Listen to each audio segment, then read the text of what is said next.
What is going on, y'all? This is the Caveman. I'm here with Football with Oz Austin for episode 99 of Against the Blitz. And we are here to give you our rendition, our recap of the free agency window, the tampering period, and everything that's gone down over the last couple days. It has been a wild sequence. Very wild. One we're going to remember for quite some time for a lot of reasons, of course. And we're going to give you our opinions, our thoughts. We're putting our own spin as far as how we talk about the free agency class. Like, we're going to have some grading involved. We're going to get into some underrated signings, some confusing signings. We have a lot of different buckets we're going to reach into here. So before we get into it, though, link in the description is the Discord if you have more football conversation you want to have, or you want to talk about taxes. I'm sure we can do that too. It's tax season. No, I need a tax guy. I do too. I just do TurboTax. I heard there's a better one though. I heard there's one that like actually gives you more money, but I don't know. Which one is that? I don't know. That's why I haven't done it yet. You can't just say that, not drop Streets are saying TurboTax is washed. TurboTax is washed. This is the first time I need to like actually go to a person. I feel like I usually always do something like that. Yeah, but I don't have enough. I don't have like I don't have kids or anything. I don't need to do that. It's like adulting. Yeah, not fun. Yeah, it's not. Well, speaking of adulting, there was a lot of non-adulting going on in the NFL over the last like 48-ish hours. And we have to address the elephant in the room. We are recording this the same day that Trey Hendrickson was signed to the Ravens, following the aftermath of the Max Crosby trade falling out. It's so hard to find an entry point to this conversation because there are so many questions that feel unanswered. There's so much skepticism, and I don't know. I feel like you got one. Go. I have a good segue. Yeah. Yes. So we're coming up on St. Patrick's Day, right? And the whole point of St. Patrick was that he drove all the snakes out of Ireland.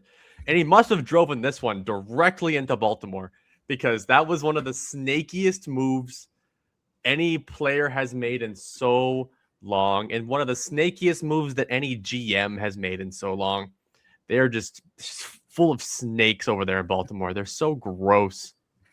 That was perfect. Yeah, I feel like that it's hard to wrap it up in any other bow. I mean, Eric DeCosta's in this press conference like a couple hours ago saying, you know what? I get how it looks. I can't blame people for feeling the way they feel.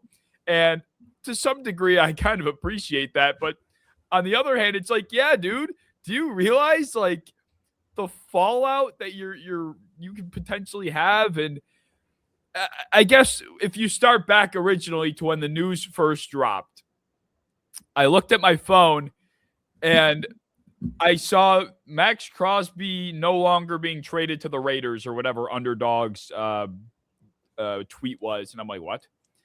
And then that's all we heard for the next like 5 minutes was the Raiders making a statement that the Ravens backed out. Like, that was the exact phrasing. And from there, it was just a shitstorm of rumors, people freaking out, wondering what the hell could possibly have happened. And from that point on, we did not hear a fucking word from the Ravens. They didn't make a single statement. They let insiders, they let other mouthpieces leak the fact that Crosby failed the physical. They never said a word about anything publicly until Trey Hendrickson was signed, which was more so just the announcement. And then they had the press conference. Nothing, no comment, no anything. No, he's like, I'm heartbroken. He's like, I am so sad. I am so heartbroken. Oh no. Like, it was the most like disingenuous. Like, he just looks disingenuous, that guy. He looks like a vampire, which is he's too bald. His face is too red. There's nothing about him I trust. But yeah, I mean, to move off of Max Crosby because you've kind of had the understanding that Trey Hendrickson would be available, would be interested, and would be cheaper, would not cost you, multiple first round picks. It's just, it's gross. Especially when, their main excuse was that Crosby was injured. He's coming off of, surgery. It's not, quite looking exactly how we liked his knee to look. While Trey Hendrickson is about almost 3 years older and also himself coming off of a hip surgery. I think he had a core injury as well, like a back injury. Like he was not doing well this last year. So I think it's pretty obvious to anybody that like actually watches this that they pretty clearly just backed out of it because Trey became available to them. But some people are drinking the Kool-Aid. Some people are like, yeah, they did want to sign both. But, unfortunately, the injuries, I strongly doubt that was the actual case. Yeah, those were the two things that still stick out to me, even after the press conference and after the entire sequence has gone down. The two things that stick out to me, one of which being, if you are saying that you were attempting to have both Max Crosby and Trey Hendrickson after losing Tyler Linderbaum, like the way he spun it, DaCosta spun it, is that when they realized they were losing Linderbaum, they thought they could get both Crosby and Hendrickson.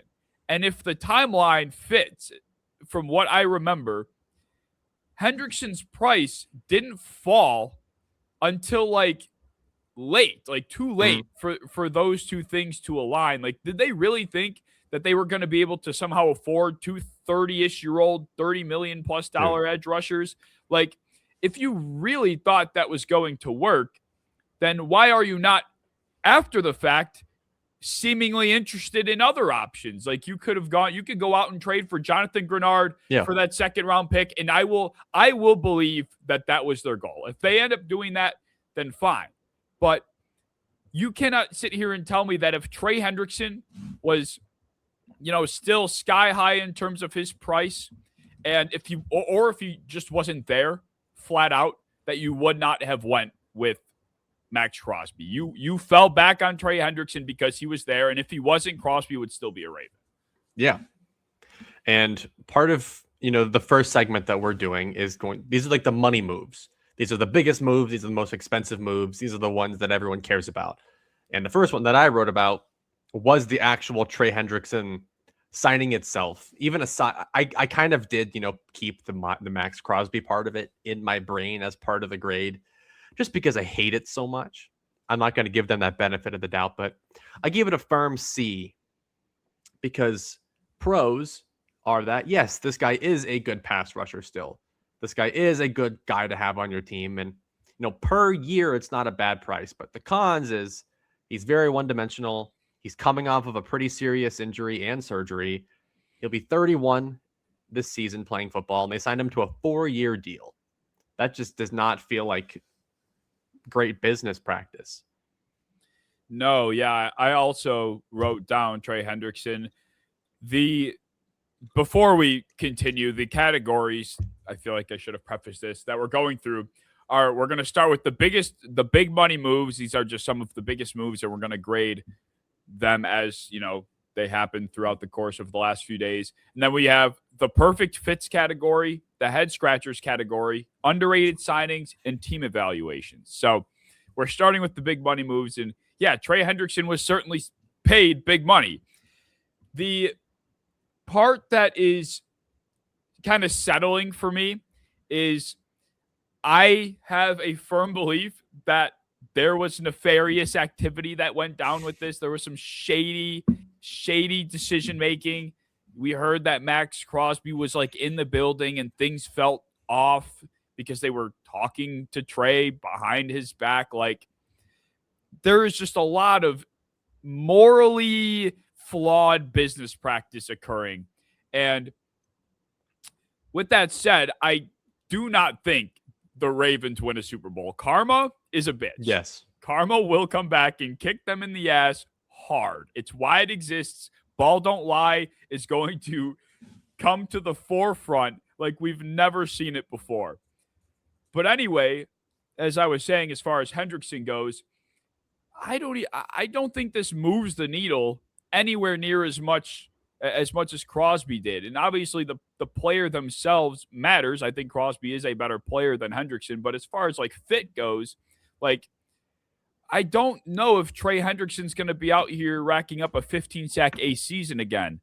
I have a hard time. He's played how many games in the last 2 years?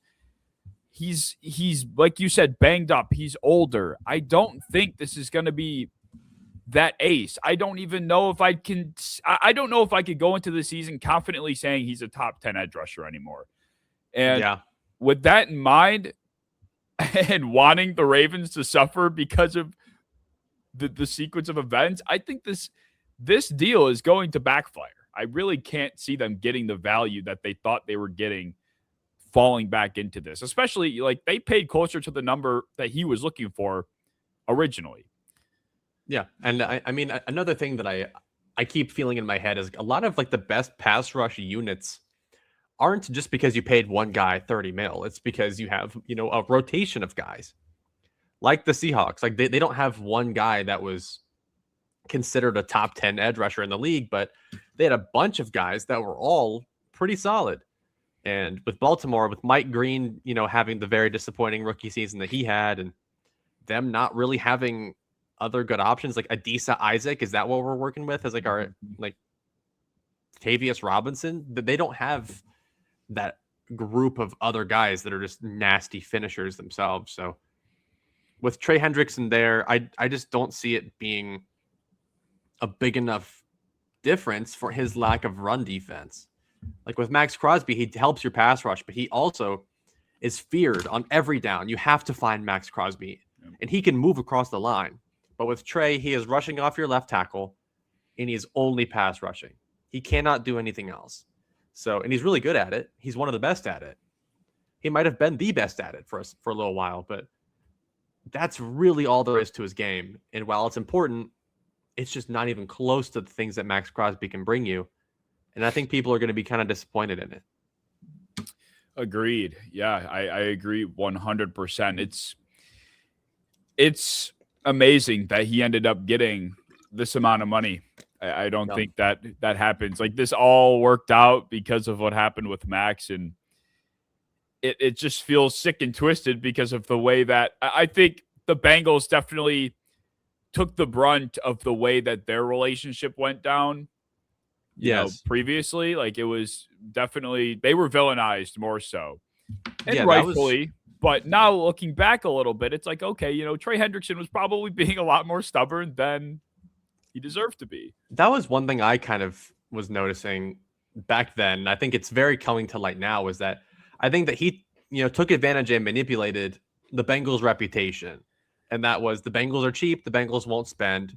I think him and his agents took that and said, look, I'm valued. I have a lot of value. They're not giving me what I deserve, even though they offered him more annually than he's being offered today. But they were saying the contract language wasn't exactly how he wanted. They're cheap. They won't sign their good players. I mean, they signed Jamar and Joe Burrow to like record-breaking deals. I don't think they have a problem with spending money on their good players. I think that they were, trying not to give Trey Hendrickson a 4-year deal, which he ended up getting. And I think most teams around the league also agreed that that's really not good practice for an injured 31-year-old. For sure. I think they were definitely at the time trying to avoid paying a player at his absolute peak. Like I think Trey Hendrickson coming off of that 17 sack season or whatever it was. I feel like at the time I remember saying like, yeah, he looks great. He had an awesome season. He deserves a payday, but you are paying a player at the absolute maximum of his powers. And I could confidently have said at that time that there's probably little chance he was replicating that season. Sure. So, credit to the Bengals for, I think, making the right decision and paying T. Higgins over Hendrickson. Yes. I was in that camp at that time. People were dumbfounded that they would not pay the one guy on their bad defense. It makes no sense. You guys give up so many. It's like, okay.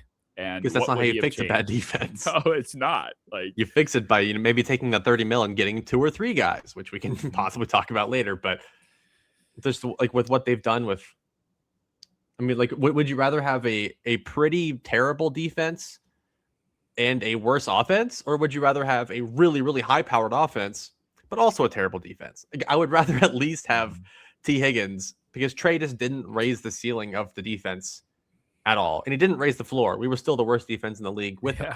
Right. So if we're the worst without him, then like maybe we should try other ways of team building. But yeah, it was an interesting deal to say the least. And he wasn't even really close to the most interesting edge rusher deal in this class. And I'm not sure if you have the same guy written down for your any other money moves, but Jaelen Phillips, the edge rusher from the Dolphins and the Eagles, just made a 4-year, $120 million deal to the Carolina Panthers. What did you grade that one out to be? I would grade this as like a C+, B- fringing. Jaelen Phillips to me is an analytical darling right now. There are all of these true pass set metrics and these high pressure numbers that I keep seeing. And I pride myself in having 2 feet and 1 in each bucket. I feel like I have a good pulse on the way people analytically think, but also the way, the eye test feels. And when I look at Jaelen Phillips, I see a player that is much more favoring toward the analytical bucket, and I don't get the same like equal feel from the eye test. Like I think Jaelen Phillips has a lot of juice. He can be disruptive, but to me, he is somebody that needs help finishing the quarterback off. Like he's coming off of a season with like 5.5 sacks, where this is supposedly the best year he's had in his career. And we haven't even gotten into the injury portion of this entire conversation. I'm talking Jaelen Phillips strictly as a player. We get him in 17 games in a Carolina Panthers uniform next year, over the next few years. I'm having a hard time believing that this guy is eclipsing 10 sacks every season, 80 plus pressures, and being a true ace for the front 7. I just have a very hard time buying into that. It's the exact same feel I had about Brian Burns, who puts up more sack numbers, but I just don't see a player that on his own is this single-handed motor that can flip a defense on its head. But I give Carolina credit for finally addressing what we both had been pounding the table for. So I appreciate that they're putting, ball to the bat here, but I think this was just the wrong player to try and do that with. Yeah, he's an interesting one because, like you said, on paper, when you put it all together, and even his age, he's 26, which is pretty much just before your prime as an edge rusher. So everything sounds really good. I think I've had issues with the player because of, like you said, the availability or lack thereof, and just the inconsistency. What he showed in Philadelphia was a lot more encouraging, I think. He finally got to play with a legit defense, and it showed. He was impactful. 4 years, 120, that's where that kind of becomes a problem, because paying $30 million per year for a guy that's like a borderline top 15 edge rusher, like at his very peak, that's kind of where my issue lies, because I think he is a relatively maxed out player. I think when you take a guy that's had that many injuries and had availability issues like that, they are a little maxed out. He's not a physical freak. He's not, a Khalil Mack, picking people up with one arm and throwing them. He's not some twitched up, hyper technical pass rusher like a Trey Hendrickson. He's kind of just like a well-rounded, average, good pass rusher. And that's fine. He will absolutely help Carolina. I 100% believe that. So I can get behind it as long as it doesn't cause him any cap trouble. So I give it a C+ because I think it will help a lot. But I do think it was slightly financially irresponsible.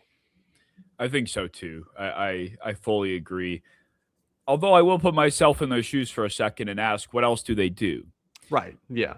Which I also sometimes wonder, and I don't know. I really don't think I have an answer for what their alternative could have been. They put 2 draft picks into edge rushers last year. I mean, you could do it again, but are you really walking away with someone you feel is, kind of even close to the caliber of player that Jaelen Phillips is already? So I get it. I see the vision. I appreciate the vision. I think the timing was bad. The desperation that they have for this position. It's more unfortunate timing, and they were forced into a corner a bit. But with that being said, it is just so much money for a player that I think, like you said, is maxed out. That's a good way to put it, even if he is younger. Yeah, I mean, we just know who he is, and that's Yeah. fine because we can call it an overpay, but we can also say that it helps the defense a lot, and it probably won't. It won't. That's not the kind of trade that burns you, unless he just misses, half those games and they never become anything. But the Panthers' defense was the reason why they were any decent last year, and they still had a huge hole at pass rush. So to get him and to get Devin Lloyd in the same offseason, that's a really, really big improvement. And these are the kind of improvements that can make me a little bit more understanding of all the Panthers hype.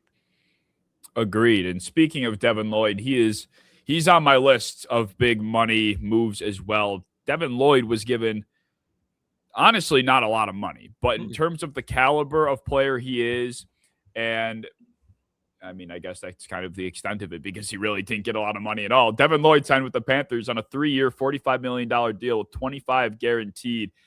This was one of those tweets that hit my phone, and I'm like, why couldn't we do that? And I think 80% of fan bases were wondering the exact same thing. Like, why did the Panthers extend their hand at 15 per and no one else could beat that? Like, no one else was interested in offering a little bit more, which is puzzling because I think Devin Lloyd, obviously, as we know, broke out this year to a pretty high extent, but it's like, what else could a player do to earn a bigger payday? And I guess that goes to show what the linebacker market truly is like, which is almost like a running back-esque market.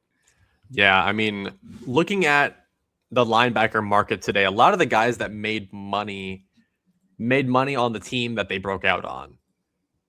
And if it's not that, it's a guy that did it for a couple years. Like Roquan was good in Chicago for like a couple years. He was an established name before he got paid. But it's guys like Jamie Sherwood, Nick Bolton. Those are the kind of guys that were making like the weirdly high money in free agency. And that's because they've been on that team. So it's easier to pay them. And with linebackers, they're so scheme specific where it's like, we can bring him in, but what if he just stinks for us instead? Like, what if we don't use him the same way he was used before? And it's kind of rare to like bring a linebacker onto a new team, it looks like, and pay him a lot of money. But I'm shocked that like Jacksonville couldn't do it because they don't really have a linebacker too. Or do they have Chad Muma? And they don't really have shit over there outside of Foye Oluokun. So I don't know. I don't really know what their plan was. I don't know why some team desperate for linebacker play couldn't pay $17 million per year, but I don't know. He's not even from Carolina. He's from California and then played at Utah. Like he has no connections over here at all. I'd get like a hometown discount, but there's nothing here that connects him to the Panthers. I am truly confused. Per annual amount of money per year, he is the 4th highest paid linebacker right now. So it is. I mean, that is crazy to say. Like Fred Warner's at 21 right now. Roquan is at 20, which, oh boy. Zach Bond, 17, and then it's Devin Lloyd at 15. It's one of those things, too, where is there something we don't know? I don't know. We're asking ourselves maybe the right questions. Like, is it just a position where it's so expendable, more so than, I don't want to say running back, but really, though, looking at these numbers, if you were to say which position was basically money-wise similar to running backs, it is the linebacker position. I didn't realize how cheaply paid a lot of these guys were until I just pulled it up.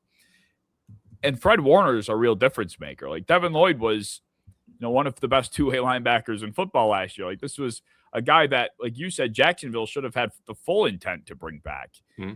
So very, very interesting. And, on a side note, Jacksonville didn't even bring back Travis Etienne. So it's like, what were they doing? I don't think they've been overly active at all. No. Which is interesting because they're kind of in that, like, just before the whole team breaks out kind of stage. I feel like they could really become something soon, but I don't know. I'm not sure, but it was most certainly a fantastic move for Carolina. And compared to the Jaelen Phillips signing, I almost felt like this kind of canceled out my ill feelings for that move. I'm like, wow, they got Devin Lloyd at such a good number. didn't even seem like they had to fight for him. Yeah. So I don't feel too bad about Jaelen Phillips anymore. So this is most certainly a transformed unit. Maybe we'll see a different version of Nick Scorton next year that could really be unlocked with Jaelen Phillips. So there's a lot to be excited about if you're in Carolina, versus last year where I'm sitting here like, man, what the hell? Why are people like trying to convince themselves into this being a good team? And now I'm finally coming around. They have two good players. Like Devin Lloyd's a top 5 linebacker in the game.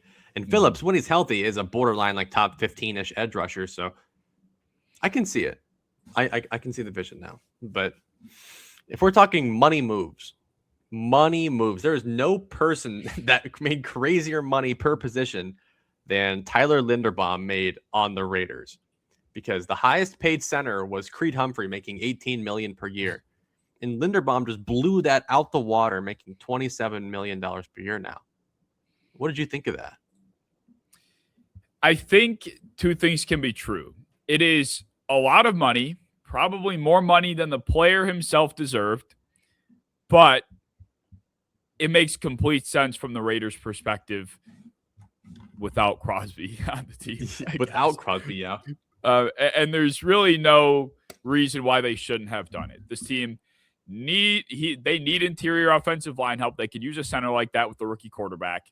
They had a ton of money and they needed to reach the cap floor, and they had to outbid a lot of other teams too. So they got to convince Linderbaum to come here somehow. So there's really nothing about this signing from the perspective of the Raiders that I feel like is confusing or out of hand or ridiculous. Like, it ticks every box in terms of why it made sense. So I think the number is crazy for the player, but circumstances why free agency is what it is. Like, it's about the desperation of teams, timing. It's all circumstantial when it comes to free agency and when it comes to the amount of money some of these guys make. So sometimes you hit the market at a bad time, sometimes you hit it at a good time. And Linderbaum, like, the stars aligned for him when he hit free agency. Yeah, I mean, this is what I'm struggling with, because I think this is the right time to pay a player. He's still very young. He's still very good. He's one of the best in the game. And I do think that center is a very underappreciated position. I think they should be paid higher collectively. I mean, the fourth highest paid center makes $13 million. That's Connor McGovern, who the Bills just got back. Third place is Cam Jurgens at 17. And then at first place, we jump all the way up to 27. And that's the only part where my grade gets weird, is like, I think it's a very good player. I think it's a very good fit. I appreciate that they're willing to pay him a lot of money because he deserves it, especially compared to some of these tackle contracts that we're seeing like Dan Moore get and shit like that.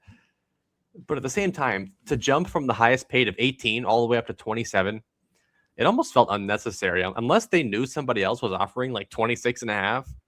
I really don't fully understand why they had to pay, $9 million more than the highest market price. I wonder that. Like, they had to have had a feeling, because I was thinking he was going to get in the ballpark of like 23 or 24, like at its ceiling with the Raiders included.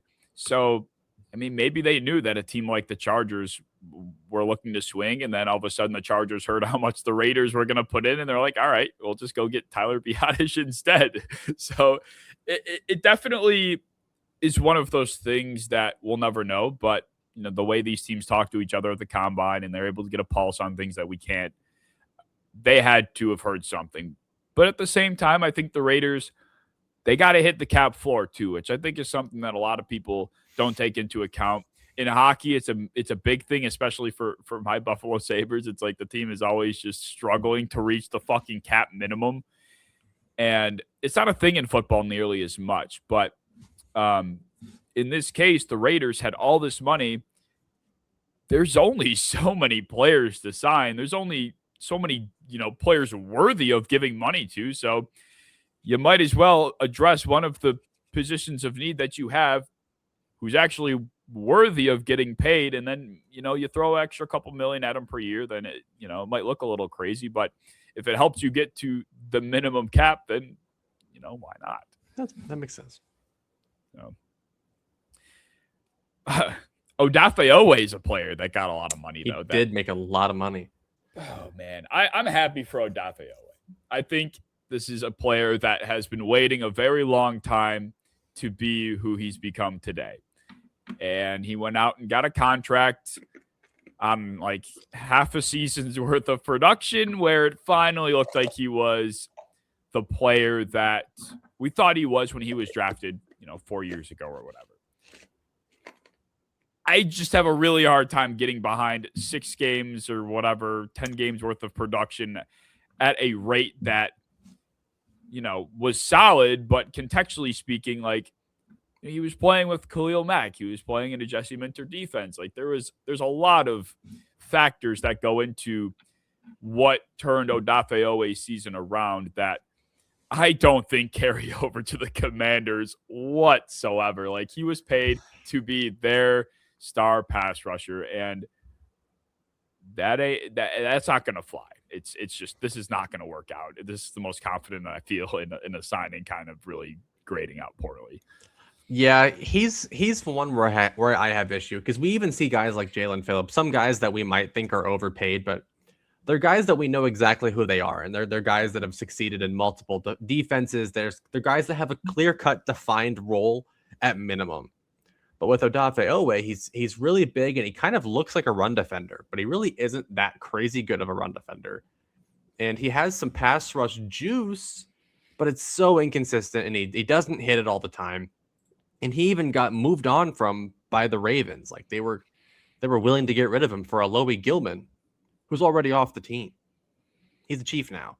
So they were very quick to get rid of him because he was so unproductive for them for a while.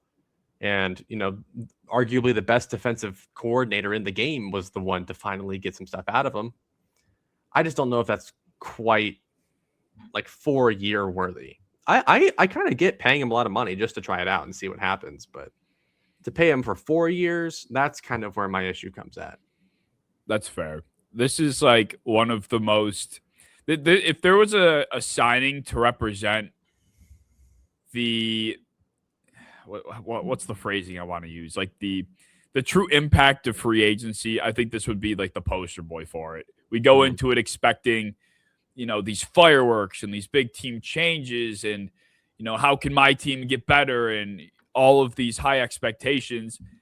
And most of the time it's just a bunch of middle ground players getting paid a lot of damn money that they probably questionably deserve. And you're left feeling underwhelmed. Like if there was a poster child for all of those things to represent free agency, it would be this signing with Oweh. And it's unfortunate because the Commanders, I feel like over the last few days, generally speaking, have done better, but this was their big splash. And I can't imagine a lot of Commanders fans are feeling like they're going to see a different team in 2025 from 2026 from free agency alone. But that's the whole point of it. It's like, you can't expect to be seeing your hopes alter just through free agency.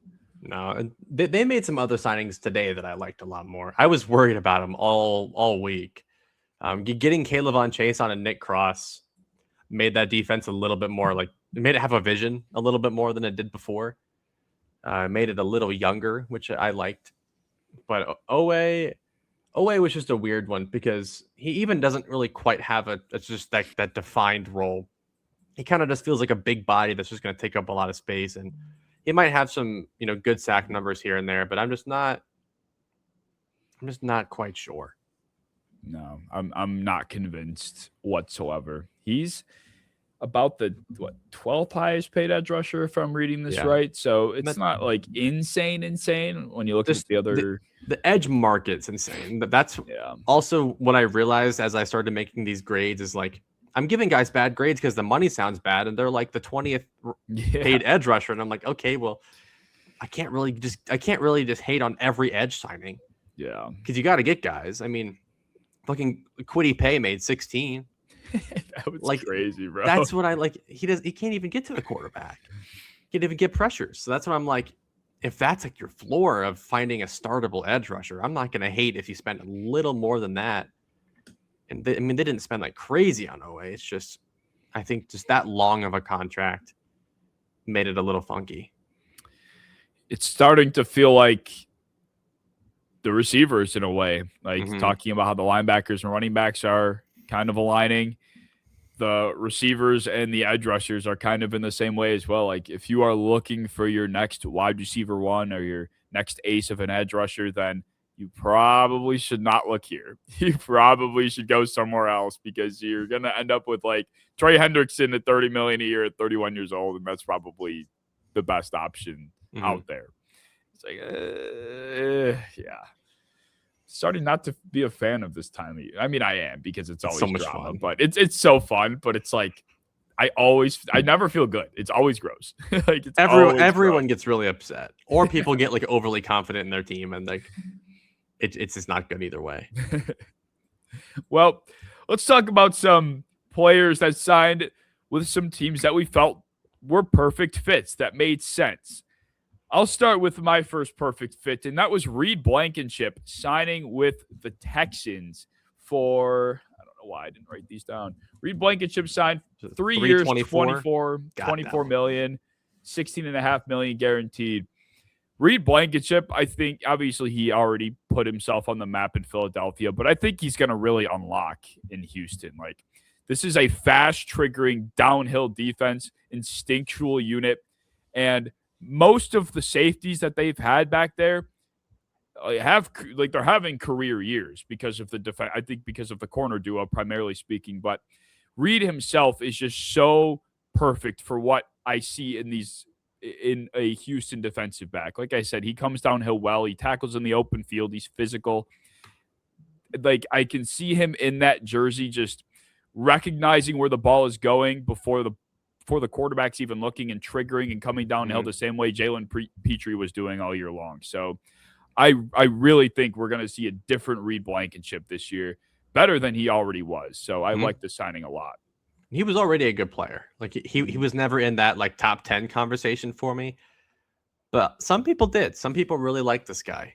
And I think just when you have that ferocious of a pass rush in front of you, it allows you to play more aggressive. When you have guys like Kalen Bullock also on your squad, when you have guys like Jaelen Petrie also on your squad, who both play like the most extremes of the position, you can kind of just play in between and play like a mixture of coverage, a mixture of run fits, and just be a good safety. Like he doesn't have to have any kind of crazy responsibility playing for a team like that. You understand you have Derek Stingley and Lassiter to your sides, and you have two other really good safeties in front and behind you. He's in great shape. He doesn't have to do anything except just go and make plays. Yep. And that's what put him on the map originally. It's just his ability to make big time, well-timed, huge plays. And I think after a couple of seasons here, what was the deal? 3 years? I think we could easily be putting him in top 10 conversations, when he gets well into his tenure with Houston. I think this is the type of unlocking we might see with Blankenship. Mm-hmm. I'm a big fan of that one. I didn't write that one down, but I remember I was on a run like while it happened and I saw it. And like I put my phone away, but I left with a smile. I was like, that's good. That's a good signing. All right, for my next one, I'll be a little biased, but I really liked Bryan Cook to the Bengals because last couple years I have watched Geno Stone and his 20% missed tackle rate year after year. And we get to move on to Bryan Cook, who has a 4% missed tackle rate, which is night and day. Because Bryan Cook is a very simple, traditional, old school safety that is well built, comes downhill hard, he tackles well, he's instinctual, and that's all we've needed for so long. It's just not even somebody that's crazy, just somebody that's willing, and he is very willing to get his nose involved. He didn't get paid overly crazy. It was a pretty good market deal for a safety that's his age and his talent level. So I really like him coming in and being our best safety since Jesse Bates. Yeah, the Bengals, just like historically speaking, I feel like I can remember so many plays where it looks like the DBs try to just like push a guy out of bounds and they don't. Awful. Just every year. It's just they just don't push him hard enough or something, or they don't go for a real tackle, and then they end up running down the sideline for like 30 more yards at a touchdown. Like the amount of times I can name 3. Yeah. I can name multiple. It's just the tackling has been a massive issue. And Bryan Cook is just like reliable, kind of everything you've been saying. And something that you've said about the Bengals that stuck with me is you just need like formidable players. You don't need superstars on that side of the ball. If you just get to an average level team or unit, the Bengals are probably right back in Super Bowl contention. And overall, I think the Bengals have had a free agency so far that makes me feel like I don't see how they're not like as good of Super Bowl contenders right now as like the Bills are. Like I don't see why you could say the Bills are better Super Bowl contenders than the Bengals are. Like that's how I feel like it's been going. Yeah. But yeah, I mean, I can. I'll get into it. I'll let you get into yours. But Boye Mafe was also my other fit that I really liked. But I'll let you get into your fit here. My other fit was Kaden Elliss to the Saints, and I've been a Kaden Elliss fan. I've been on here previously, kind of preaching to the mountains about how much I appreciate Kaden Ellis' game, and he's one of the few like Swiss Army knife type linebackers. And I think the Saints they've been overdue for some youth for anything that was younger on that side of the ball. I don't think Kaden Elliss is like tremendously young. Like he's probably 20. How old is Kaden Elliss? He's younger than Demario Davis, I guess is my point. He's like, I think he's 30 even off the top of my head. 30? Yeah, 30 flat. So just knowing like how much Demario Davis kind of did, like in terms of his run support and his ability to drop in coverage, especially when he was younger, they needed someone else to kind of really fill that gap, to be that sort of backbone in the middle of the defense. And they got one in Kaden Elliss to be able to do both of those things. I would say probably at a much higher level than we were getting from Demario, maybe barring this year, ironically, because he played out of his This is mind. his best year in like half a decade. Outside of this year, maybe the previous 2 or 3 years, I think Elliss will be able to be about as much as Demario was. So backfilling that role was probably at the top of their priority list, and they did that well. Mm-hmm. I was a big fan. I think that he was always the most slept on linebacker in this like free agency class, because everyone always talked about Devin Lloyd was the talk of the town. And then it was like Leo Chenal. Even Bobby Wagner was like the veteran name people talk about. But people weren't speaking of Kaden Elliss at all. And people aren't talking about like the Falcons losing him. They're not talking about the Saints gaining him. A Saints defense that was already very good and was going to have a huge issue if they lost Demario Davis and had to replace him with like a rookie or like a Kenneth Murray. But instead, they get a guy that I could possibly call a top 10 linebacker in the game. At 30 years old, we see Demario going to 37. It's not unreasonable to think that he's going to have another good 3 years on him. I think it's an A+ signing. Agreed. And when I think of the Saints, like right now, we don't know much of where their pass rush juice is going to come from. And similar for the Falcons, that was a big problem for them. A lot of their, consistent pressure was coming from Kaden Elliss. So this is just another source of that for New Orleans as they continue to try to find somebody up front that could be more of that. Like they've been kind of relying on like Chase Young, the fumes of Chase Young to get that done over the past couple of years. But now with Kaden Elliss, I think you can get a more consistently disruptive front seven. So I like this one a lot. I love it. But I'll go back to my other perfect fit with Boye Mafe to the Bengals. I try not to be too, homer. I don't always love everything the Bengals do. In fact, I've actually been very mad they haven't done more over the last 2 days. But Boye Mafe was something we have not had, and that is just a pure rotational speed power rusher. Like we have gone after the 270-pound, unproductive, just dopey defensive ends for years. I mean, I can't name a single pass rusher that was fast on our defense that didn't weigh like 270 pounds, which I think is really annoying because, the amount of times you could watch a Bengals game and even like a guy like Aaron Rodgers is just in the pockets. He's scrambling for 10 seconds, 15 seconds. And you're like, oh my God, somebody. And you just see like Trey Hendrickson's trying. They're all slow. But Boye Mafe is a legit athlete. I mean, he was in the 95th percentile plus in almost every workout as a prospect, and he looks like it. And he's another one of those PFF / like advanced analytic darlings. He's up there in like the quick pressures and the pressure rates, everything like that. So he's the right age too, right athlete, where I think that this could be a really good breakout time for him. Hopefully well in swing with Shamar Stewart too, because I would imagine he's a similar type of player in terms of that athleticism. So you could get a sneaky good pass rushing unit from Cincinnati this year. Like I really might go on FanDuel and bet them to win the Super Bowl right now. Their odds are pretty far out. If they don't do anything else over the next day or two, I might be kind of upset. But they're in really good position now after signing 2 guys that I think are going to be quality starters. And that was something we said a couple weeks ago. We were talking about the Bengals' chances, and I said if they can get like 3 to 4 new quality starters on this team, I think they have a chance to go back. But they only have 2. I'm kind of worried because they have not been good at drafting as of late. So I'm worried, they're not going to, get that 1 to 2 to 3 more starters that we need. But as of right now, I do feel a lot better about our pass rush unit. Getting Mafe, letting Myles Murphy continue to develop, allow Shamar Stewart to even actually play this season. If we can just add some interior rush, I'll feel good about it. They are 18th in Super Bowl odds right now, so that's pretty wild. Technically not even projected to make the playoffs if you thought about it that way. So, yeah, that's right. 7 plus 7 is 14. So, I don't know. I think there's a real chance this team, because then we go into every year with the AFC. It's like, oh man, the AFC is such a powerhouse, and then it fucking blows. It's the same. It's the same story with this conference. So why? It's more of like a why not us type of mentality, and that could go for anybody. The Colts were 8-0 the first 8 weeks, so I don't know. I just think the Bengals need to stop being slept on by like a lot of people. I mean, that's where I'm at. As long as their defense is marginally better, as long as it's like halfway better, it doesn't like, we're not asking this thing to become a top 12 unit in the game. We just need it to be top 20, top 22, and we are completely back to the playoffs.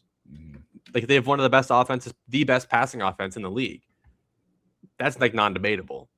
Every year in and year out, even with Flacco, they were good. So it just requires the defense to not completely historically suck, and they make the playoffs. Yeah, historically, yes. Well, let's move over to the head scratcher signings of the last few days. And I was having a hard time choosing, being diverse with my choices here, and it'll make sense as to why in a minute. But my first one is J.K. Dobbins re-signing with the Broncos. And the signing itself is like not terrible. Like, I'm not sitting here thinking, man, they just spent so much damn money on that guy. It's so bad. It's like, ultimately, he's a running back. He wasn't going to make much anyway. It's like a 2-year, $20 million deal with like 8 guaranteed. It's like, all right, I'm not going to have a broken foot over that. But then again, this is the team that was in such a dire situation trying to run the football, not being able to down the stretch because of J.K. Dobbins and his lack of ability to simply be available, the story of his career. They sat back in free agency as one of the few teams, maybe the only team, that had a unique blend of money, being a contender, and having the luxury of being able to spend at this position.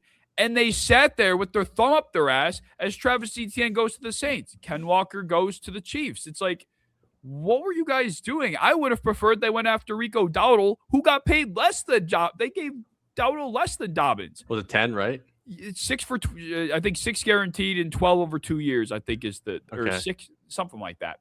But yeah, it's 2 for 12, I think. I didn't even remember the signing because when it happened, I was just like, ugh, boring.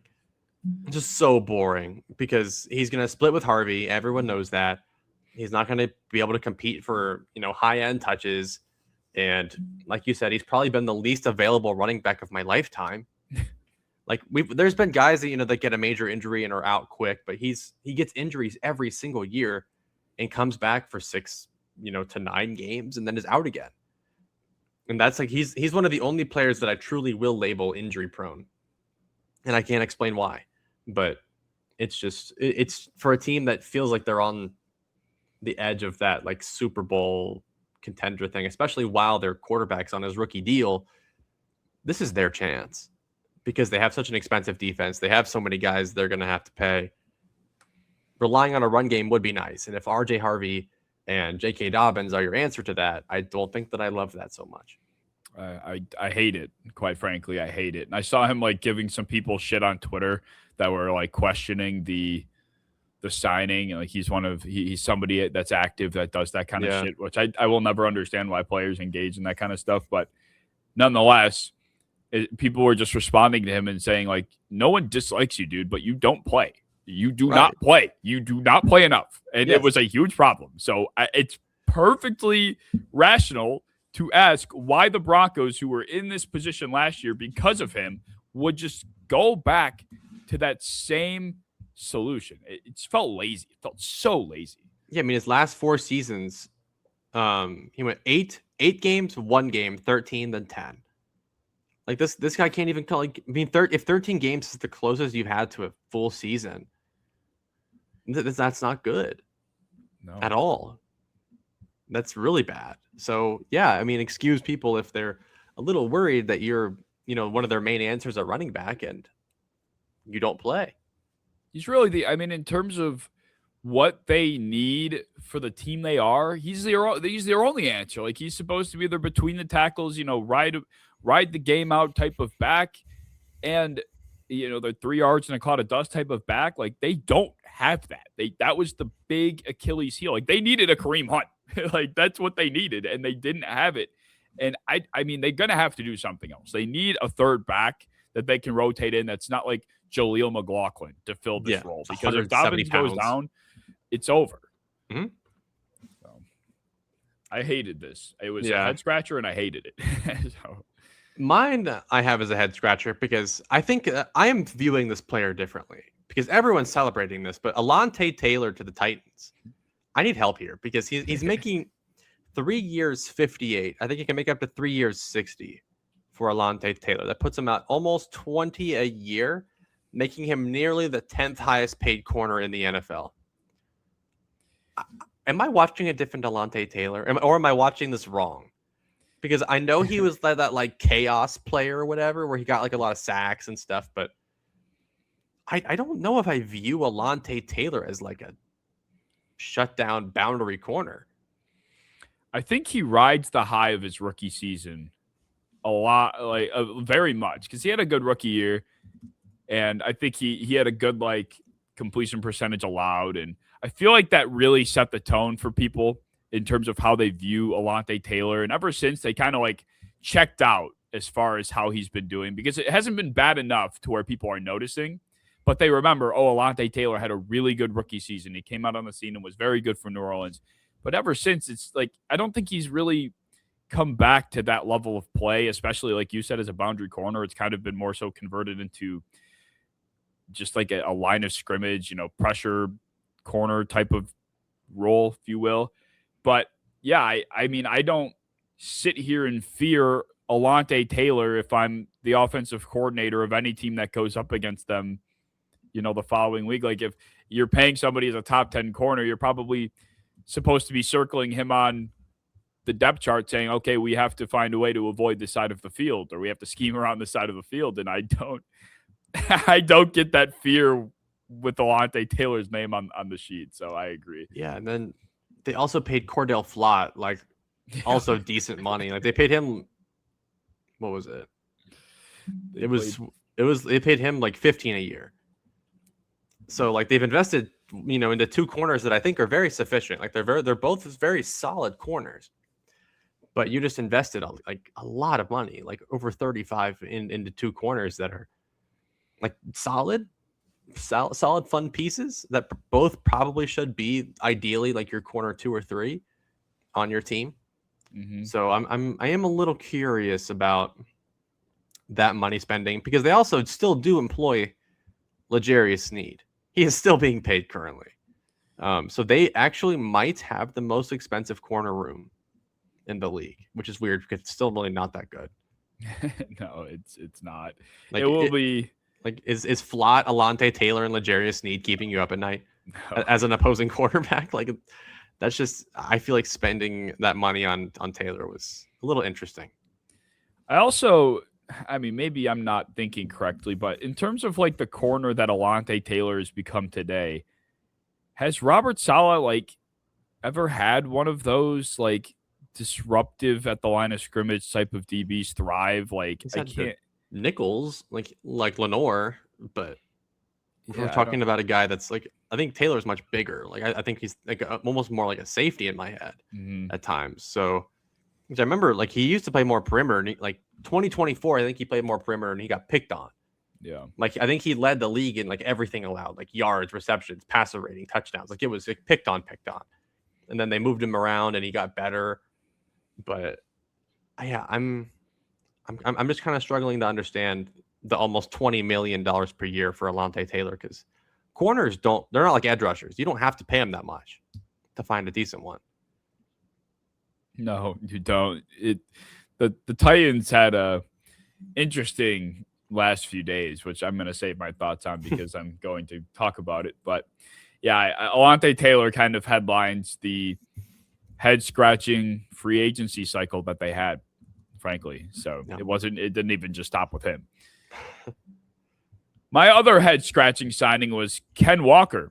You know, I'm not very original with my running back hate here, but I feel like the Chiefs had a laundry list of priorities that the running back position was not at the top of.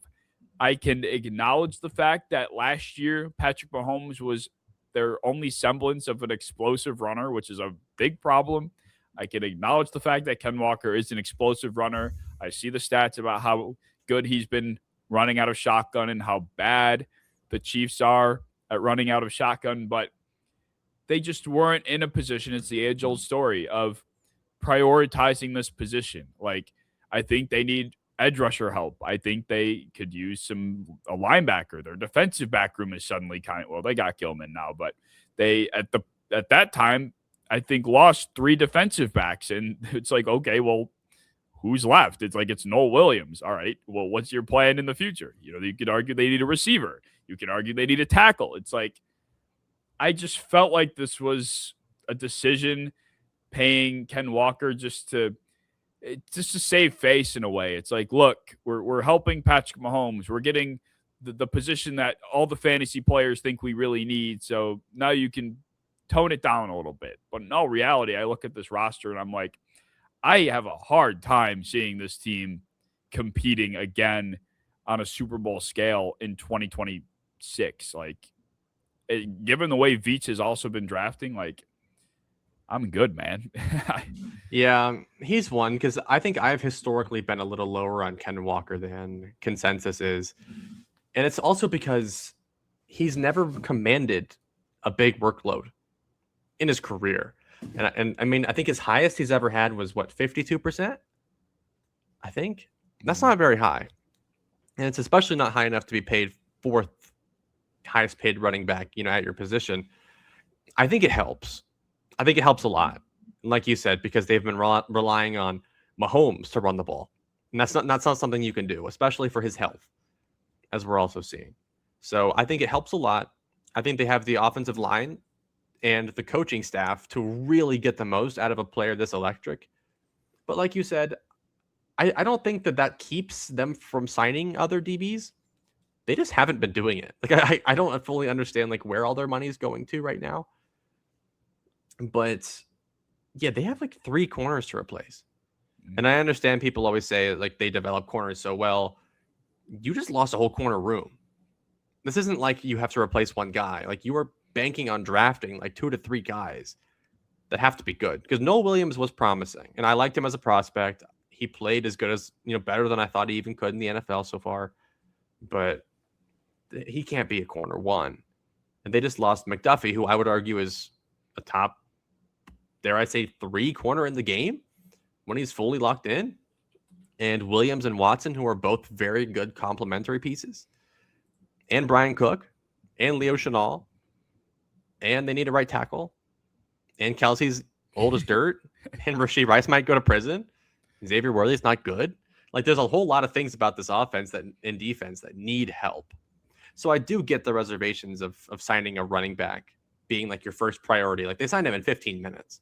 Yeah. So I do get the issues with that, but I do think he will help. So I'm not too harsh on it. Yeah. I mean, I've been as big of a Ken Walker fan as you could find. Like, I get mocked for it.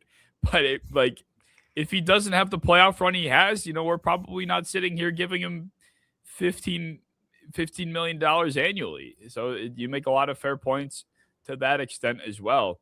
It just feels a little like it felt a little out of touch or tone deaf in a way to go and make this signing so fast, especially when I was sitting here thinking that, I think anything could have helped and been an upgrade for them. Like, the running backs were so dastardly bad that they could have went and drafted one in the 4th, 5th, or 6th round, and they would have been better at the position. Like, it would not have taken much to upgrade this position for Kansas City at all. Mm-hmm. Even I'll go back to Rico Dowdle. The fact that he got paid so lightly, which isn't crazy because he's 27, he's not the best back ever, but the Chiefs would have been it would have had 3 times the rushing production from that position with Rico Dowdle, the same way they would have with Ken Walker. So it's like, I don't know. It just felt luxurious when they're not living luxuriously anymore. Yeah, they're not. But I still trust them. I still just have this faith in the Chiefs because they make it work every single year outside of this last. So I have some faith, but still, there are a lot of questions they have to answer. They do draft well, but they're going to have to answer them. Yeah, agreed. All right, so my other head scratcher. This one wasn't that big of a deal, but Joseph Ossai making 3 years, 36. That confused the hell out of me. Who gave him that? Because the Jets. Of course, it was the Jets. Or low-key Quiddy Pay also making 16 a year, Okay, I think. But Joseph Ossai, I think I can confidently say, is the most mediocre football player to have ever played football. Like, he'll make some good plays every once in a while, but you won't notice him for 6 games. Very okay run defender, not overly impactful as a pass rusher. He's just kind of there. And he's kind of at that peak of he is who he's gonna be now. So to pay him 13 a year for 3 years to ideally be your 4th best edge rusher on your team is very interesting. For the Jets, he might start. I don't know, but it just doesn't feel financially responsible for someone like Ossai to be your 2nd best edge rusher on your team. Where does that put him in terms of edge rusher money? Probably not that bad because again, this is one of the things where I don't want to shit on all edge rushers because they all cost so much money. But he made 7 last year because we signed him back to a 1-year deal last year for 7, and that even felt like it was stretching it. He is. He's in the neighborhood with Harold Landry. Well, this is total value. What did I just read? Caleb on Chason. He's making the same as Caleb on Chason and Abdul Carter, the rookie. I don't think he's better than a Malcolm Kuntz. I don't think he's better than an Alex Wright. This is kind of interesting territory here that he's in. And I guess it's not a severe overpay, but I don't know. I think it's a good upside swing because there is a little left to him, but I don't know. It just on paper when I was looking at it, the 3-year 36 part was just didn't do it for me. Yeah, that is a jarring number. I guess in the context of the way this position's being paid, fine, but it's almost why bother? I think my other honorable mention is the Colts missing out on Trey Hendrickson and pivoting to Michael Clemens. That was my favorite part. He's the least impactful pass rusher of all time. After missing out on Hendrickson, who's one of the most impactful pass rushers of our time, they go after Michael Clemens instead, which is just so funny and kind of sad. And they paid him 7, I think, too much. They paid him too much. I think the funniest joke that's running right now is the motivated insert player name. Yeah, because of what who was the insider that wrote that? Was it? I don't know. Probably Schefter. They're talking about what Deo. Yeah. I don't fully understand where that came from, but they were yeah, he's motivated. I think it was when the Colts signed him. Yeah, maybe. I think it was when the Colts signed him, and they're like, they get a motivated Bayo. I can't say his name. He's a Bear now, so. It was either that or the Bear, one of the two. Yeah. But motivated. Was he not? Was he not motivated before? Is motivated Joseph Ossai going to be the best signing for the Jets ever? I liked the character, and I felt bad because he was the one that kind of lost us the AFC Championship. Yeah. Our second time there, pushing Mahomes out of bounds, gave him 15 yards for the field goal. And he was hated in Cincinnati ever since. And I tried to be like that fair fan that was like, you know, we could have lost either way. Wasn't fully on him, but definitely left a sour taste in a lot of Bengals fans' mouths too. But he's a good character. I don't wish badly on him. Just I'm shocked he got paid pretty well. You know what? Good for him. Good people deserve to get paid. Mm-hmm. Let's just leave it at that. Good people get money. Or bad people like Trey Hendrickson. Give me money. Yeah, Trey Hendrickson snake. How about the underrated signings? I had Cade Mays to the Lions as an underrated signing. This one also could have been a best fit for me. But Cade Mays gets, I had it pulled up. He signed, I think it was a 3-year deal at $25 million total. And Cade Mays to me is a, fringing top 10 center. I think you can easily put him in the top 10 at this position. And for Carolina, I thought this was their franchise center, the way he kind of broke out on the scene. And he's not the most athletic guy ever. Like, you're not getting Aaron Brewer with Cade Mays by any stretch, but he still is smart. He can, pick up a loop. He can pick up a stunt, unlike anybody that played in Detroit this past year. Like, similarly to Kansas City, where anything would have been an upgrade for their center position or for their running back position, the Lions were in that same boat for their center spot. And unlike the Chiefs, I think the Lions did a fantastic job at getting a value, a bargain that is a tremendous upgrade still, because ultimately I think that was probably the biggest reason they sucked last year. They imploded is because their interior offensive line was so disastrous and Jared Goff couldn't move. Like, literally couldn't move. There were some sacks that he took last year where, he got eaten alive. It looked like a horror movie and monsters flying out of the walls at the poor main character. It was that bad. So being able to get someone formidable, someone that's trustworthy, who's physical in the run game, it just feels like a seamless fit too, going from the way Carolina plays offense to Detroit. So I just can't believe you're getting a guy like Cade Mays for a total value that is not even equivalent to what Tyler Linderbaum is getting yearly. Like, that's crazy. Cade is not that much worse than Linderbaum. No, like, he's worse, but like, we're talking like 27 million versus, pennies on top of that. That's a big difference. And he's one of those players that, like, you could almost predict are a Lion just from the way that he's played since college, his personality. Him and that Pacheco signing were kind of like the most predictable. From Sonic and Knuckles to Sonic and Moose Knuckles. It's that's my favorite thing that people are saying. I didn't see that. That is awesome. That's my favorite one. But yeah, Cade Mays though, that one people are happier about because he is like a good center. The Panthers were playing like center roulette with like 3 or 4 centers over the last 4 years, and I think he's been the best one. And Lions, they've been running out. Glasgow, is that who they had? Yes, but they also had who else was there? Wasn't Mahogany playing center for a little bit too? Maybe, yeah, the guard. Like, it was so bad they just traded for Juice Scruggs. Like, they're trying anything.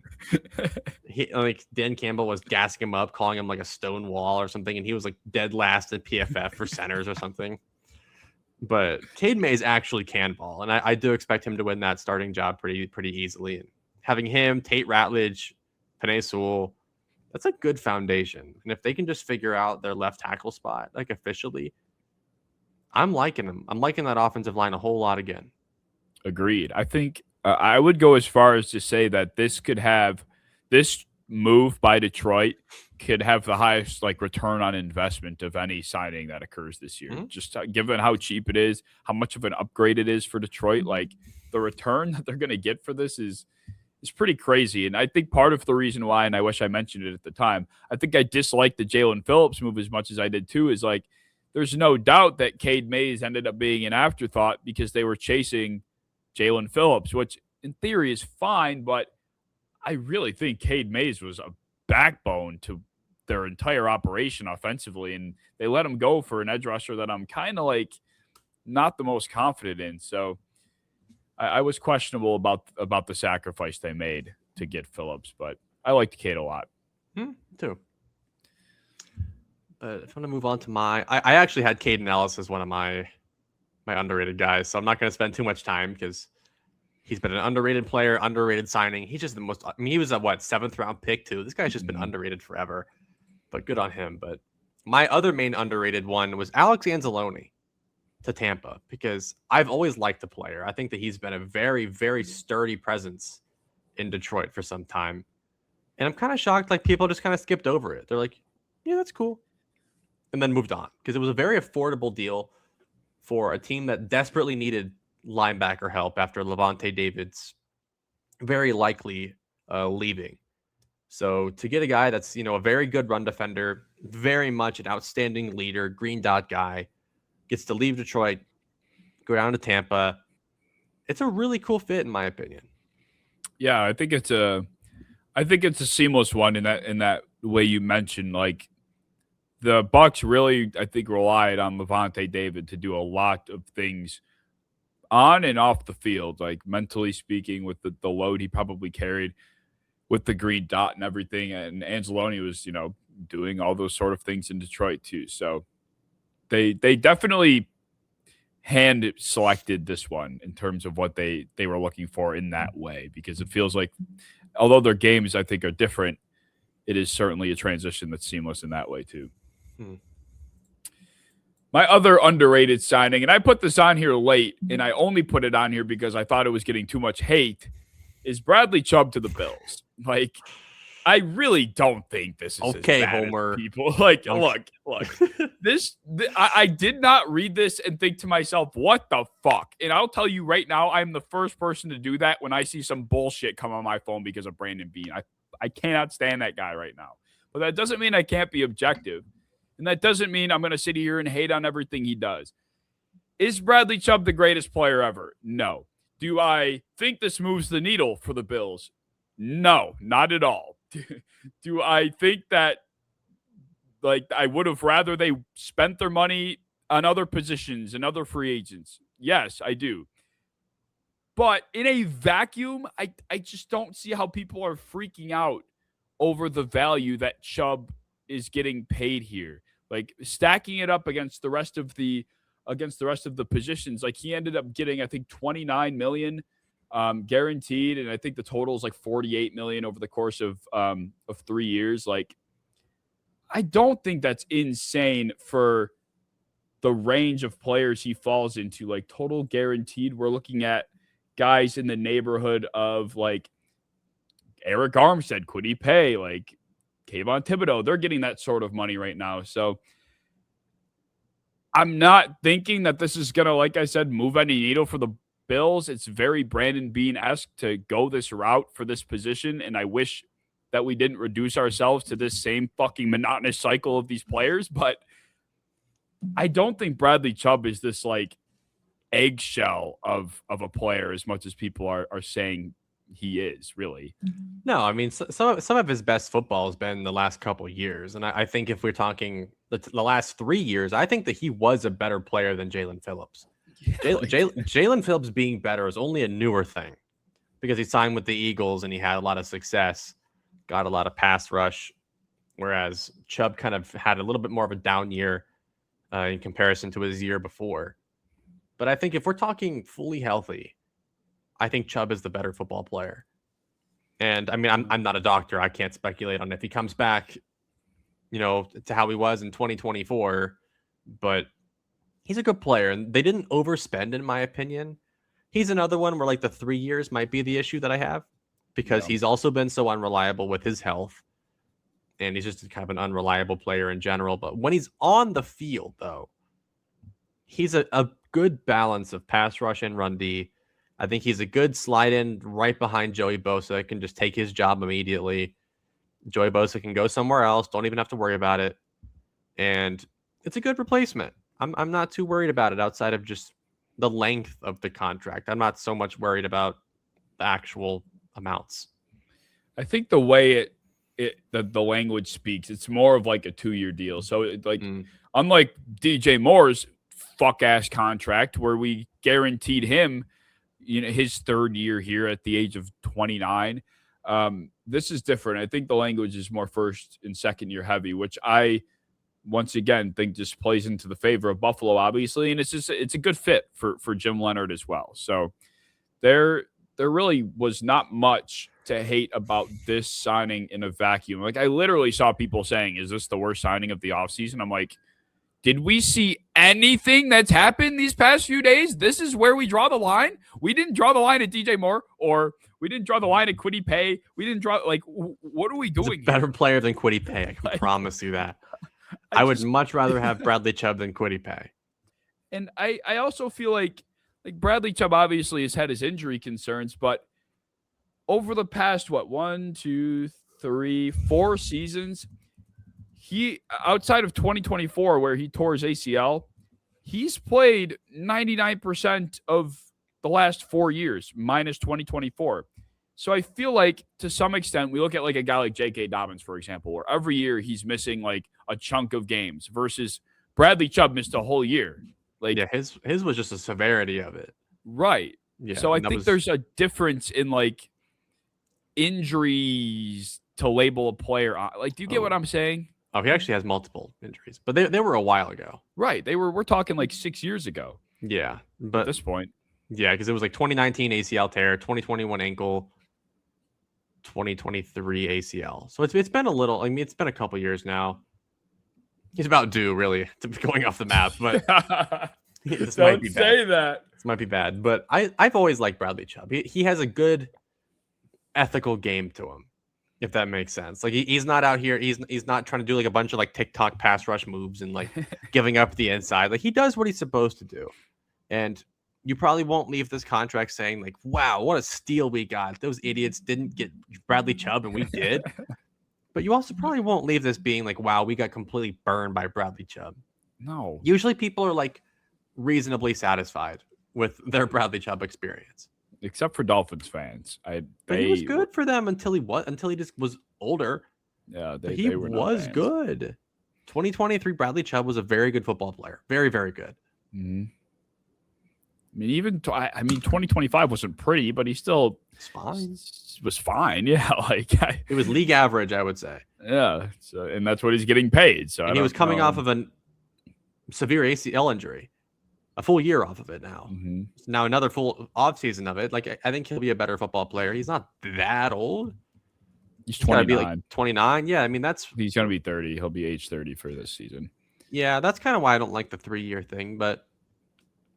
For the first year, I think it'll be good. If it's only like a 2-year deal with language, then that's fine.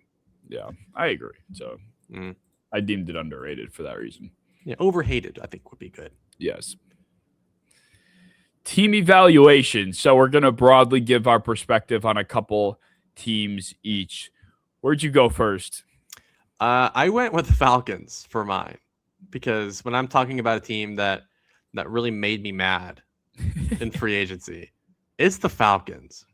And the way I broke this down is I kind of looked at it position by position, and I looked at where did you need help? Who did you lose? How did you replace? What have you done? Right? Falcons, quarterback need. We saw they got Tua. All right. They got him for $1 million. I'm not going to complain. That's crazy. I was running back, they lost Tyler Algier. They have done nothing. I think their RB2 now is Nathan Carter from Michigan State. Mm-hmm. Receivers, their biggest issue was receiver depth. They didn't have any depth. They actually got rid of Darnell Mooney. And then their answer to that so far was Olamide Zaccheaus and Jahan Dotson. Offensive line, they did nothing. Front seven, they lost Kaden Elliss and then went to the Culver's drive-thru, and they've been doing that for hours now. They have done nothing since.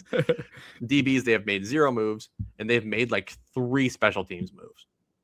But their biggest moves so far are like adding Tua and then Olamide Zaccheaus and getting an entirely new special teams unit. They have done nothing else. And this is a team that is in contention to win their shitty division if they can just buckle up and do something. Also, they don't have a first-round pick, and they might lose James Pierce. What are we doing? This is so on brand for Atlanta though. Like, what are they doing? They've been poised to take over their division for 5 years now, and they just do nothing to really make it happen. And the one time they did, they drafted a convict, and now he's gone. So just watching them do nothing. I guess they just flew under my radar so much because I just expect this. Like I expect no different from the Falcons, really. And the funniest part is they have like the funniest fan base ever. I think their fan base is so funny, and I think I root for the bullshit to continue because I want to see those guys crash out because it is so funny. I mean, yeah, you talk to anybody from Atlanta, it's just a ridiculous place. But it's such an interesting place. But yeah, I mean, the Falcons were the main one where I just felt like they were in position where, without draft capital, they only have a couple picks. And they lost some pretty impactful players. I thought that maybe you could even just try to replace those guys and then use the draft as your chance to add a couple more impact players. They did not. They might lose James Pierce. They don't have a first round pick. They have not replaced Algier. They have not replaced Kaden Elliss. They did not bring in anybody else that will be starting. I don't really fully understand what they're going to be doing. Where were they in terms of cap space? They had a decent amount, didn't they? I don't think it even matters for how shitty they've been here. I guess that's true. I mean, some teams don't believe in the cap. I mean, have the Saints ever been above the cap? They are now, but they are now, which was a big development. We're living in a new era. The Saints Falcons are at 20 out of cap hell. 20 mil. Could have done something. You could do something. You Jahan Dotson though. Replace Kaden Elliss at the very least. Like, what are they going to do? Troy Anderson? Is that their answer? And Divine Diablo? Is that? I mean, Diablo was cool last year, but given how robust this linebacker group was, this class specifically, it is shocking that there hasn't really been a backfill to any capacity because it's a thick linebacker class, and they've been plucked away now. But yeah, I don't know. Well, I also didn't know what the Titans were doing. I chose them because they are one of the teams, once again, that go into this time of year with a ton of money. And we're so excited to see what the Titans spend their money on.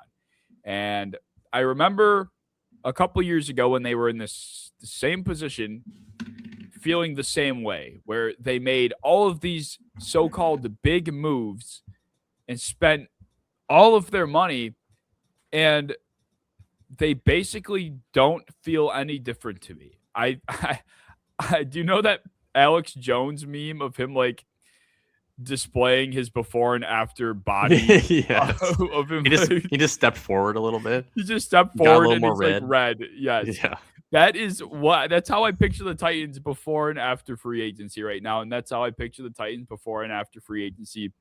Over the past couple of years, there's just never a move made where I'm like, finally, they got a star. Maybe this could pick them up.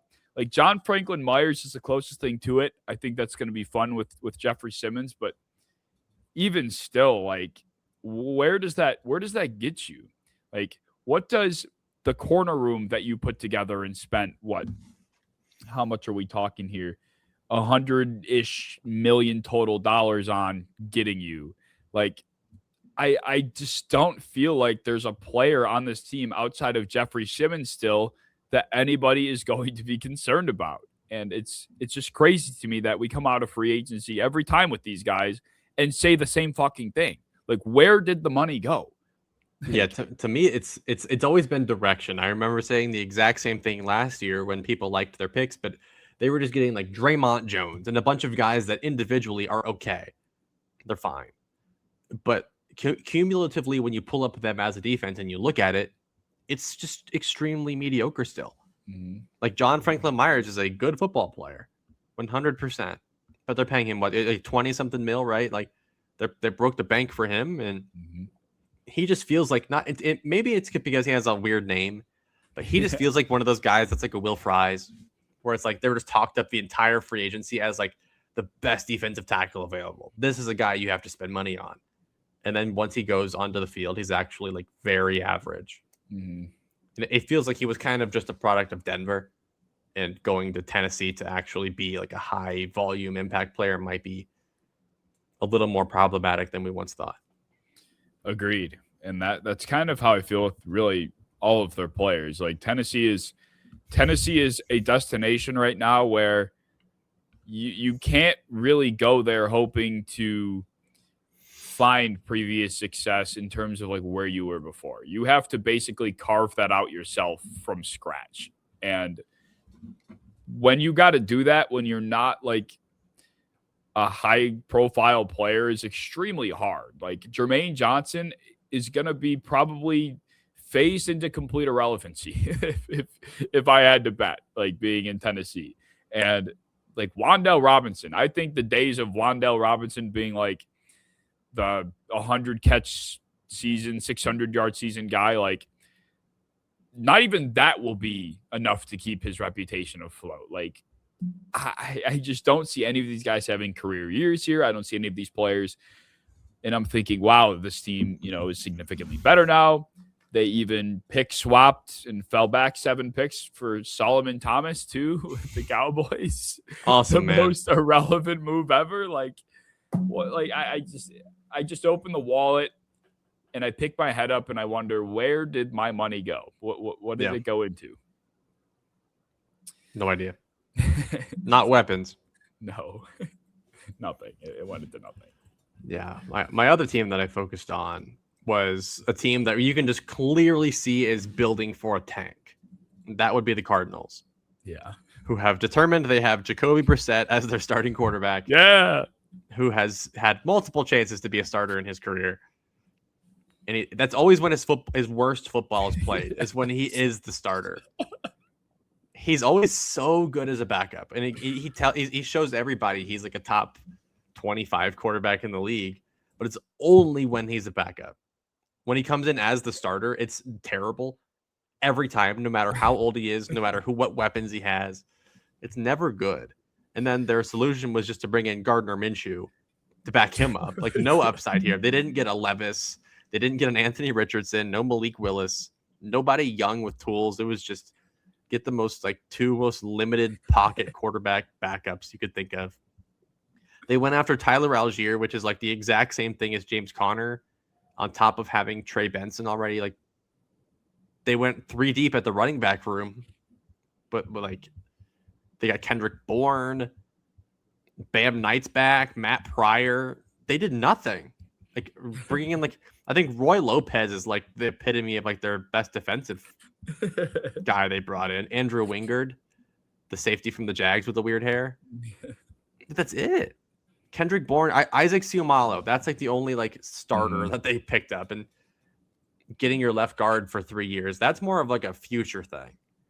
They didn't make any moves that signal that they want to win this year. And I respect the hell out of it, because I hate when teams like try to get really expensive guys on 1-year deals when they're trying to tank. Like, we're not trying to win here.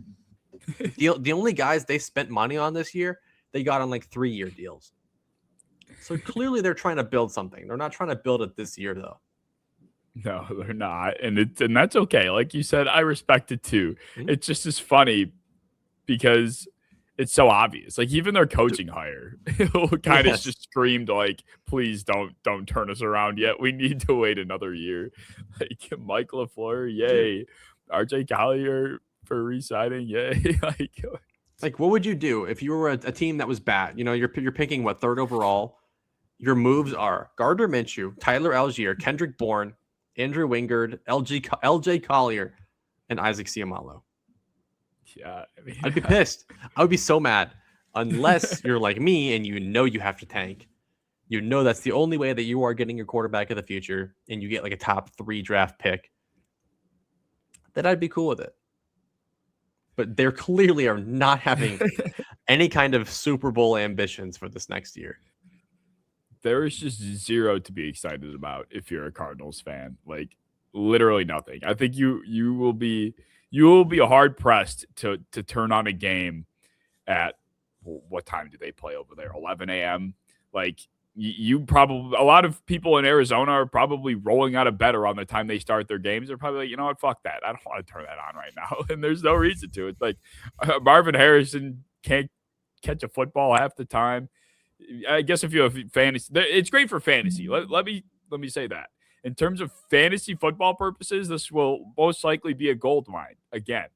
So we can be excited for that. Because that's all they cared about at the end of last year was finding stats from Michael Wilson and Trey McBride. So we can be excited for that.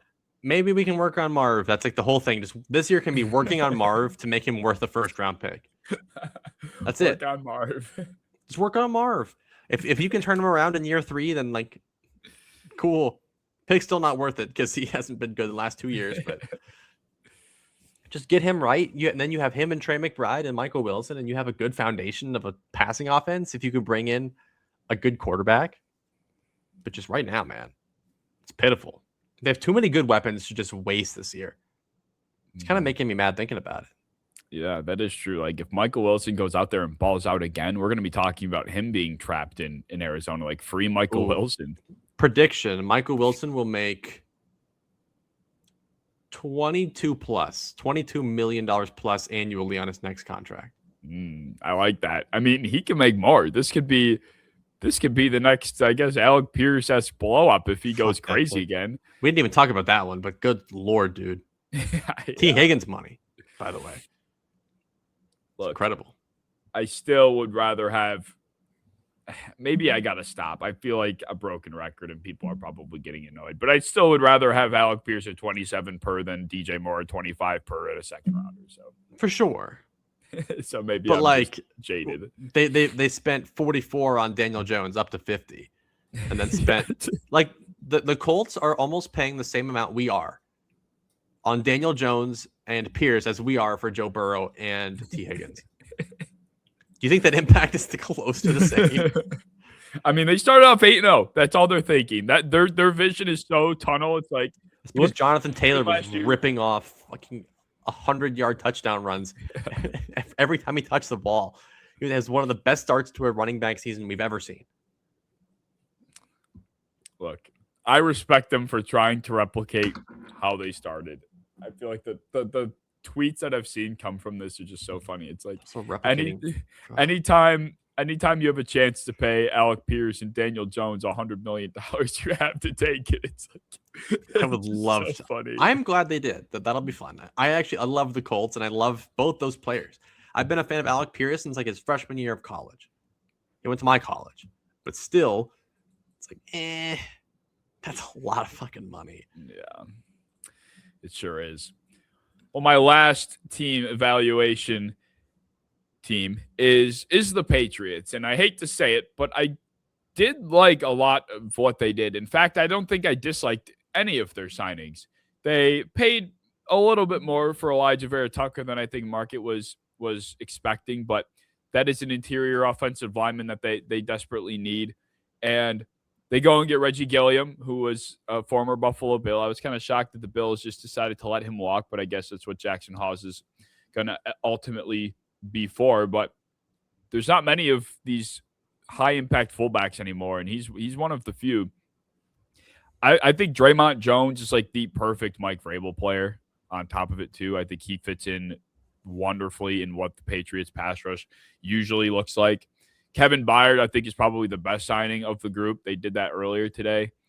And I think over the top, that's the blanket type of safety they were looking for. And then I think the Romeo Dobbs signing, I think it was 4 years for $68 million. I know you're not a fan. I know the Discord's not a fan. I like Romeo Dobbs. Where's the hate on Romeo Dobbs coming from? I think it's because you know exactly. He does the same thing every year. 700 yards. Like 5 touchdowns. Every year. No matter what people are like, dude, watch the tape. I swear to God, it's good. He puts up 700 yards. No matter what you say, no matter how many times you target him. Maybe with a better quarterback, maybe with being the clear-cut wide receiver one, I could see it. But it's just another one of those times that reminds me how freaking crazy the receiver market is. Because Romeo Dobbs, ideally to me, is like a high-end 3, low-end 2. And that's kind of how he was treated for most of his Green Bay career. Was Watson was supposed to be the one, and then they brought in Golden. Hopefully he can have a bigger role. And Dobbs was just always kind of there, being like the second best receiver on the team. He was never the best one, though. Well, that's the thing, though. It's like no matter how much they tried to make someone else their guy, Dobbs always emerged. Like he would have these games where it's like, where the fuck is this coming from Romeo Dobbs? He's just like, he was just constantly fighting a volume issue and constantly going against guys that, would also randomly break out. It's like, we're not even just talking about Christian Watson's availability or the draftee of Matthew Golden. Like we're also discussing like Jaden Reed's random, 5-week pop off, or, they have Dontavian Wick sometimes go for 150 and 8. It's like, I think there is more of a vision to seeing Romeo Dobbs in a number one role and hitting that 1,000-yard threshold than some people are giving it credit for. And like, it's $17 million a year. It's like, yeah, maybe it sounds like a lot, but once again, it's like, it's a receiver market. He's getting Wan'Dale Robinson money. I think he's much better than Wan'Dale Robinson. So, and I know, no, stop. Yeah. He is. He's good. They're on the same tier to me. That's just like that. Like ideally, they're like my third best receiver. And I know that's rich. I think he's a solid middle ground receiver too in the league. If he was my 1, I would kill myself. If he's my 2, I would be upset. Really? Yeah. I mean, I've had T. Higgins forever, so I don't know. It might be different. But like if Romeo Dobbs is like the second guy that we have to go to, like if my receiver 1 goes down and he comes up and then he is like, I'd rather have DJ Moore.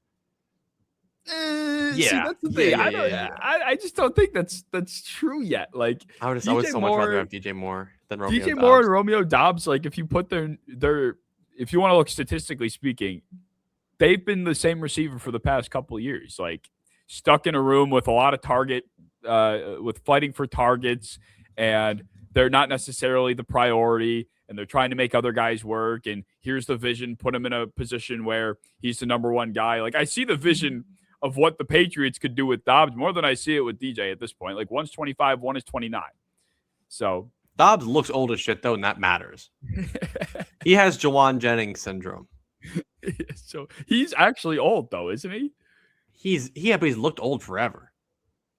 Yeah. Like he's been relevant for like 3 years and he's looked the exact same.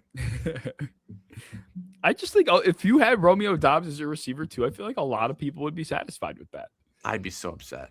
Really? Like you must be spoiled as hell. Do you know what I've been dealing with? I do. The bullshit Yeah. I've had to go Keon Coleman. endure. Yeah. Like Curtis Samuel. The Giants receiver too has been Darius Slayton this entire time. It's like he's better than that. He's better than I would say he's that tier. No, come on. I love Darius Slayton. He's better than Darius Slayton.